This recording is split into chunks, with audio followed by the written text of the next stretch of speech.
concernant la culture, concernant Valsero. Je ne sais pas si c'est un petit frère à moi ou c'est un grand frère. Ben, je sais qu'on s'est rencontrés, peut-être qu'il a oublié, à l'époque où je vivais avec une artiste que vous connaissez tous. On l'a reçue plusieurs fois. On a mangé plusieurs fois dans des restaurants au Cameroun. À l'époque, il chantait encore Lettre au président. C'était en 2009. Peut-être qu'il ne s'en rappelle plus, mais bon, bref. Je voulais dire, j'ai dit des choses concernant ce monsieur ou ce frère qui n'étaient pas adéquats. Et humblement, monsieur Valsero, comme je le dis, je ne sais pas si tu es mon petit frère ou mon grand frère, je m'en excuse. Je m'en excuse d'avoir tenu un certain langage qui n'est pas celui d'un homme de la culture, qui n'est pas celui d'un homme qui respecte les valeurs, qui n'est pas celui d'un homme qui éduque. Parce que c'est ce que je fais ici, je ne viens pas faire le show. Je viens éduquer, je viens passer un message, je viens discuter avec ceux-là qui comprennent mon langage. Donc c'est pour ça, avec du recul, et tous ces amis qui m'ont appelé, d'ailleurs, je vais vous avouer une chose, moi je ne réécoute pas mes directs. Je ne les réécoute pas, mais là, j'ai réécouté parce qu'on m'a fait beaucoup de reproches. On m'a dit des choses que voilà, je n'ai pas contrôlées pendant que je discutais. Peut-être j'étais pris par... voilà. Donc, je reviens dessus en disant à ce monsieur, à ce frère Valsero, qui est un artiste, vraiment, je m'en excuse humblement. Je n'ai aucun droit. Il n'y a rien qui m'amène. Il n'y a rien qui me donne le droit. Je ne m'arroge de rien pour juger ta carrière artistique. Je n'ai aucun droit de dire que tu es un petit artiste, tu ne chantes rien. Si je peux enlever ce mot, je l'enlève ici, aujourd'hui. Je l'enlève du direct de jeudi. Vraiment, je m'en excuse. Et tu es un homme... j'ai souvent suivi tes coups de gueule. Tu es un homme intelligent. Et même à l'époque où tu travaillais à la radio, quand on s'est rencontrés en 2009, je ne sais pas, tu travaillais, je ne sais pas, au PTT ou à la radio, je ne me rappelle plus. Tu es quelqu'un qui réfléchit. Donc j'espère que tu me comprendras. J'ai été lancé dans un direct, j'ai dit des choses te concernant qui n'étaient pas bien. Vraiment ça, je l'enlève. Je ne peux pas, en homme de culture, mon honnêteté intellectuelle ne me permet pas de dire que tu es un petit artiste. Parce qu'un artiste, à la base, c'est quelqu'un qui vit dans l'inspiration. Et on nous apprend que l'inspiration est divine. Donc ce qui fait que il faut les respecter. Même si un artiste a vendu un seul album, un album où il a passé des nuits à réfléchir, à écrire, et un album quand il chante, ça fait plaisir à certaines personnes. Il a des gens qui l'aiment. Il faut respecter ce travail. Il faut respecter ce travail. Donc, je viens humblement, Valsero, présenter mes excuses. Vraiment, humblement, je m'excuse. Et j'espère vraiment que tu vas m'excuser. Et j'espère vraiment que tu comprendras que je suis quelqu'un de sincère. Je m'en excuse. Je ne peux pas te traiter d'un petit artiste. C'est vrai que le hip-hop, ce n'est pas ma musique. Ce n'est pas quelque chose que j'aime. Mais je n'ai aucun droit. Rien ne me permet de te juger, surtout dans ton art. Je vous ai évoqué tout ce que je peux faire. Je suis un rassembleur. Même comme certains, comme je les appelle, des trimobés et des têtes de poireaux, veulent me faire passer. Mais les vraies personnes qui sont là savent ce que je suis et ce que je fais. Je vais demander pardon à mes frères Bamileke. Mais, il faudrait qu'ils comprennent une chose. Vraiment, je vais demander pardon à mes frères Bamileke, qui à chaque fois, on évoque Kamto, on est tribaliste. Vraiment, je vous demande pardon. Mais, moi, vous ne pouvez pas m'empêcher de parler de la politique de mon pays. Quand Kamto prend une posture qui ne me plaît pas, qui ne va pas dans mon sens, qui ne va pas dans mon idéal politique, c'est pas parce, ça ne veut pas dire que je ne l'aime pas.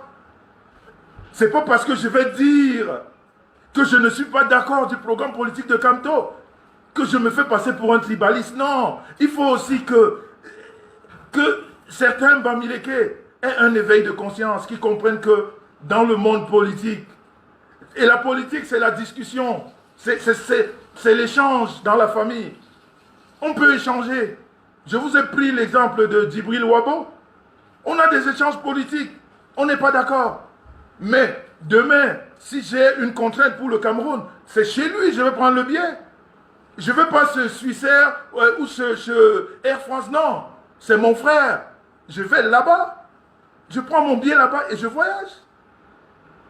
Donc il faudrait qu'une catégorie de Bamileke comprenne que, vraiment je m'en excuse encore, mais les prises de position de Kamto, moi je parlerai toujours.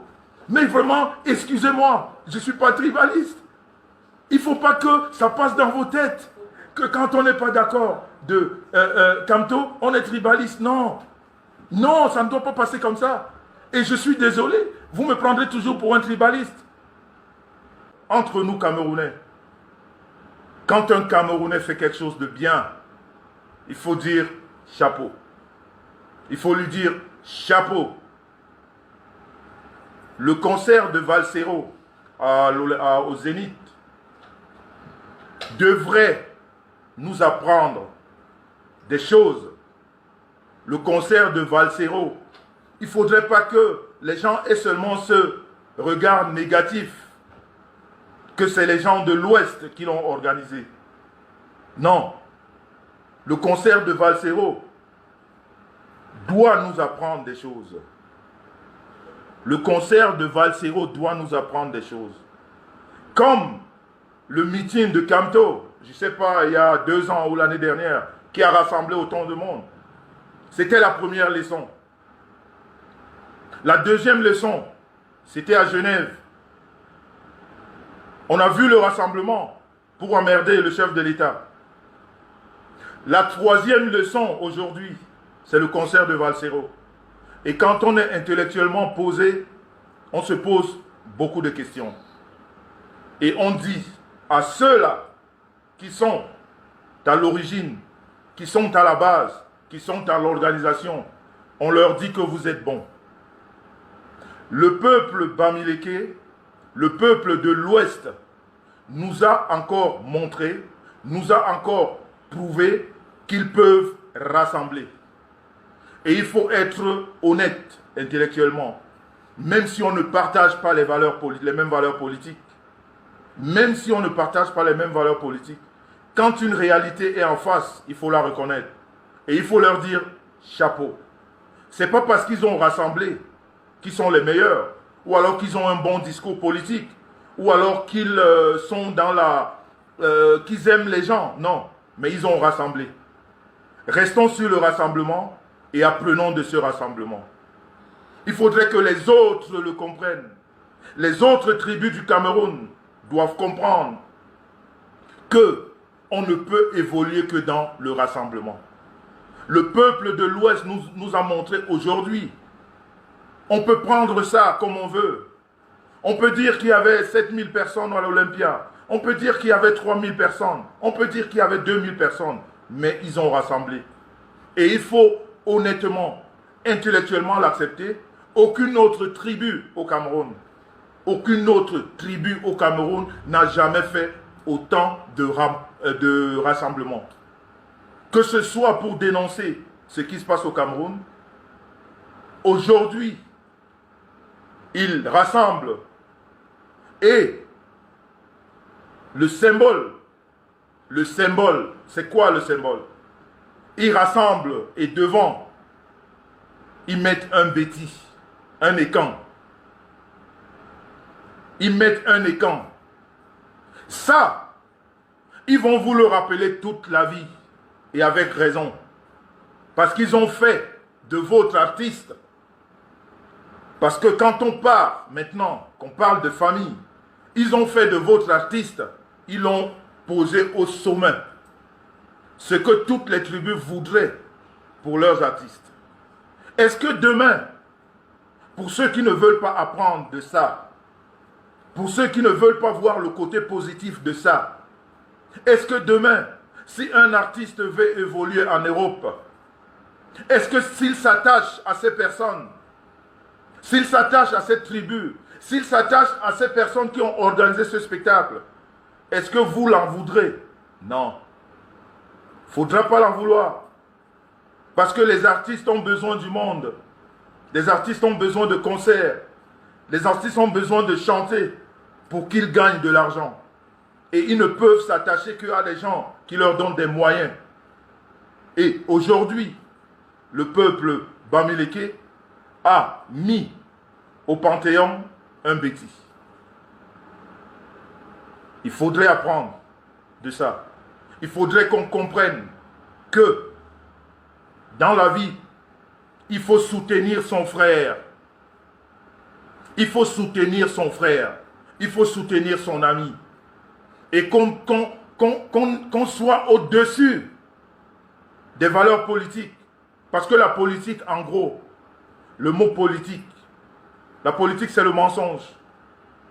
Ceux qui ont réussi dans la politique, c'est des gros menteurs. C'est des gros menteurs qui sont en politique.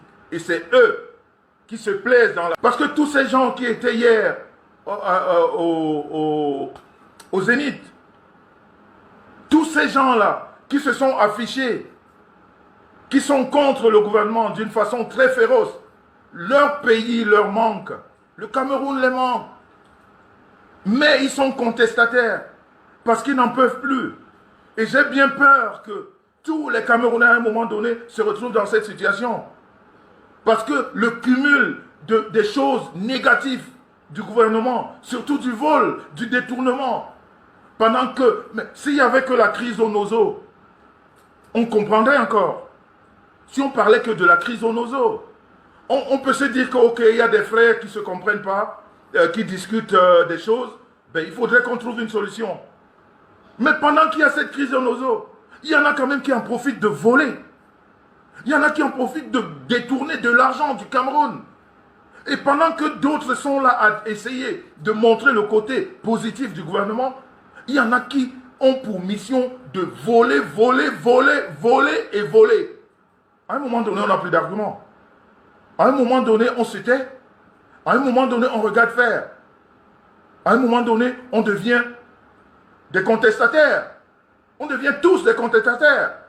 Et puis voilà. Et c'est ce que ceux-là qui sont là en train de voler, ceux-là qui sont en train d'attiser la crise du Nozo, et c'est ce qu'ils voudraient. Et c'est ce qu'ils voudraient que les Camerounais s'arrêtent, qu'ils regardent, ou qu'ils rentrent tous dans la contestation, et ils vont tous vivre à l'étranger, ils ne viendront plus jamais au Cameroun, et eux, ils vont continuer à en profiter, à se mettre plein les poches. Mais heureusement que dans ce gouvernement, il y a des gens encore qui voudraient que les choses avancent. Et c'est à ces gens-là que nous autres, nous nous adressons.